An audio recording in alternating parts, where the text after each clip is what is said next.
আর আঞ্জারাকে অনেক অনেক ধন্যবাদ। সেই সাথে বাইফাতে এসেছি, খুবই ভালো লাগছে। অনেক কাছের মানুষ, প্রিয় মানুষ, এবং আপনাদের সঙ্গে এই যে কথা হচ্ছে, অনেক ভালো লাগছে।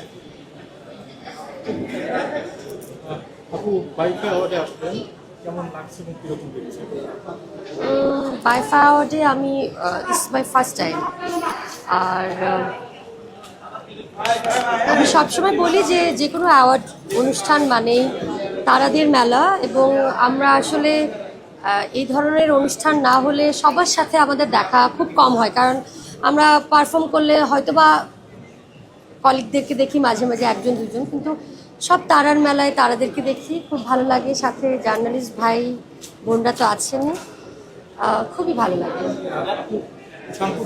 আপনার ফেসবুকে আপনার ফ্যামিলি পোস্ট দেখেছেন যে প্রশংসিত করেছে, তো এই পোস্ট আসলে দেওয়ার কারণ কি ছিল? হঠাৎ করে আপনি সকলকে সাথে নিয়ে আসলে আপনারা তো, আপনাদেরকে কি বলবো, যে আপনাদের কলমের জোর অনেক।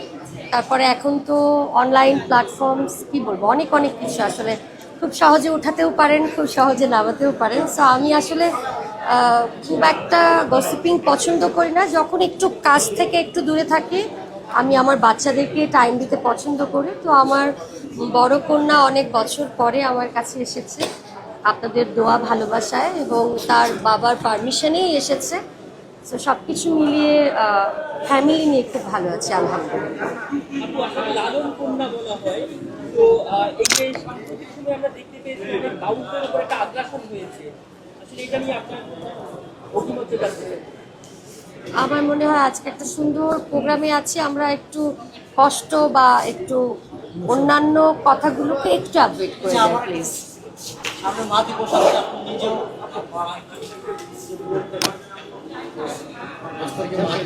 তো আমি মা হওয়ার আগের একটা এক্সপেরিয়েন্স ছিল, আর যেহেতু আমার নিজের দুটি কন্যা সন্তান আছে, তো আমি সবসময় মনে করি যে মা না থাকলে আসলে সেই সন্তানটাই আসলে সেটা ফিল করবে। তো আমার মা বাবা দুজনই বেঁচে আছেন, আলহামদুলিল্লাহ।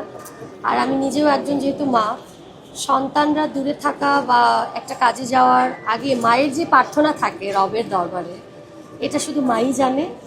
আর আমি চাই যে পৃথিবীর সকল মা অনেক ভালো থাকুক, মারা ভালো থাকলে সন্তানেরাও ভালো থাকবে। মানে দুই কন্যাকে আসলে মিউজিক ক্যারিয়ারে যদি কেউ আসতে চান কিনা বাকি আমি আসলে আমার সন্তানদের উপরে কোনো কিছু চাপিয়ে দিতে চাই না। ওরা বড় হোক, ভালো মানুষ হোক, অসহায় মানুষদের জন্য কাজ করুক। তাদের যদি মনে হয় যে মিউজিক ইন্ডাস্ট্রিতে আসবে, আমার একটা অনেক বছরের পথ চলার একটা ক্যারিয়ার থাকবে এখানে, তাদের মামাদেরকে পাবে, খালাদেরকে পাবে। সো ওদের এটা তো একদম ঘরের, মানে ঘর, নিজেদের ঘর। সো আমার এই নিয়ে কোনো এক্সপেকটেশন নেই আসলে। ওদের যেটা ভালো লাগবে সেটা করবে। Thank you so much. আদারল্যান্ড 24 মাতৃভূমি বিশ্ব সংবাদ 24 ঘন্টা।